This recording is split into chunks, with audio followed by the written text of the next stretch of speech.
นาคตัวแทนนาคก็จะเป็นท่าน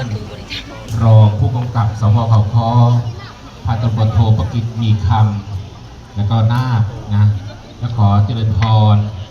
เดี๋ยวรองผู้กำกับขอเจริญพรมาตรงนี้ได้เลยนะรองผู้กำกับมาตรงนี้เดี๋ยวเราจะกล่าวคำพระรัตรัยกันแล้วอโลครับมาตรงนี้นะ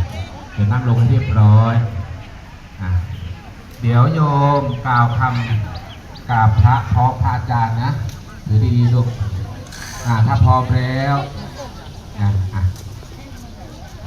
พนมมือครับพร้อมๆการโยมว่าเสียงด้วยนะเสียงดัง